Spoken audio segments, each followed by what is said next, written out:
नमस्कार दोस्तों, फिर एक नई कहानी के साथ। क्या आपको लगता है कि आप इस दुनिया में सबसे असंतुष्ट व्यक्ति यानी संतुष्ट नहीं हैं? या आपको लगता है कि मैं ही एक गरीब हूँ, बाकी लोग बहुत खुश हैं? या ऐसे बहुत सारे सवाल जो आपके मन में आते हों, जैसे लगता है कि भगवान ने मुझे ही गरीब बनाया है, सारे दुख मुझे ही दे दिए हैं, या बहुत सारे ऐसे प्रश्न होंगे आपके अंदर जिन्हें मैं इस छोटी सी वीडियो में पूरा नहीं बता सकता हूँ। तो मैं आज आपके इसी प्रश्न का उत्तर देने के लिए मैं वीडियो आप लोगों के बीच लाया हूँ। और ये वीडियो कुछ ऐसा है कि एक व्यक्ति था, वह एक उपदेश वाले जगह पे, जहाँ पे उपदेश दिया प्रवचन दिया जाता है, वहाँ पे वो बाहर बैठा हुआ था और भिखारी था। और वहाँ पे एक उपदेश चल रहा था महात्मा गौतम बुद्ध का। तो जो लोग उपदेश सुनने के लिए अंदर जाते तो दुखी मन से जाते, और अंदर से जब बाहर आते तो खुशी होके आते। तो वह भिखारी सोचा कि ऐसा कौन सा प्रवचन चल रहा है कि जब उनके पास जा रहे हैं, उनके समक्ष जा रहे हैं, तो लोग खुश होकर चले आ रहे हैं। यही सोच के बहुत देर तक वो बैठा रहा। धीरे धीरे इसके मन में भी जिज्ञासा जगी कि क्यों ना हम उस प्रवचन में अंदर जाएं, उस महात्मा बुद्ध जहाँ बैठे उस कक्ष तक पहुँचे। आखिर ऐसा कौन सा राज है कि जो इन लोगों को यहाँ से दुखी मन से अंदर जा रहे हैं और वहाँ से खुश होकर आते हैं। यही सोच विचार में वह व्यक्ति जो है धीरे अपने आप को नीचे की नहीं, मुझे अब अंदर जाना है। और वो जितने भी द्वार थे सबको क्रॉस करते करते धीरे अंदर गया। अब जिन चीज़ों को बाहर बैठ के सोच रहा था वो चीज़ें उनको अंदर देखने का मौका मिला। जब गए महात्मा बुद्ध के पास पहुँचने के बाद लोगों के प्रश्नों को उत्तर देते हुए देखा। इसकी भी बारी आई, उस भिखारी की बारी आई। तो महात्मा बुद्ध ने बचाओ, किस लिए आया बताओ। तो उसने कहा कि महाराज मैं बहुत गरीब हूँ। तो महात्मा बुद्ध ने कहा कि तुम गरीब इसलिए और तुमने कभी किसी को कुछ देने का प्रयास ही नहीं किया।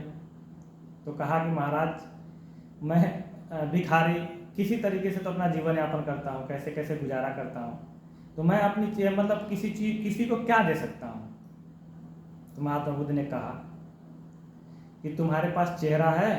तो उसने कहा हाँ। कहे चेहरा के साथ मुस्कान दे सकते हो? कहा दे सकते हैं। कहा कि तुम्हारे पास मुंह है? कहा है। कि अगर मुंह है तो किसी को अच्छी बातें, अच्छा उपदेश दे सकते हो, अच्छा ज्ञान दे सकते हो? कहा दे सकते हैं। तो महात्मा बुद्ध ने कहा तुम्हारे पास हाथ है? कहा हाँ महाराज हाथ तो है ही। तो कहा इस हाथ से कभी किसी की मदद कर सकते हो? तो कहा जरूर कर सकते हैं। तो कहा यही 3 बातें अपने जीवन में ढाल लो और तुम गरीब नहीं रह जाओगे।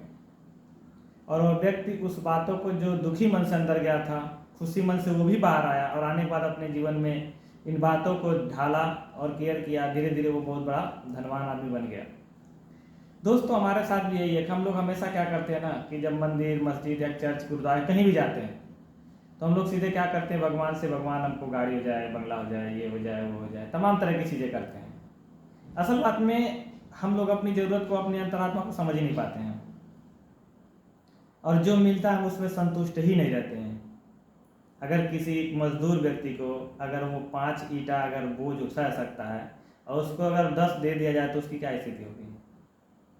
उसी तरीके से ऊपर वाला जिसको जो परिस्थिति समझता है, जिसको जिस लायक समझता है, उसी हिसाब से उसको कठिनाइयाँ, उसी हिसाब से उसको उपहार, उसी हिसाब से दंड, यानी हर तरह से चीज़ें देता है।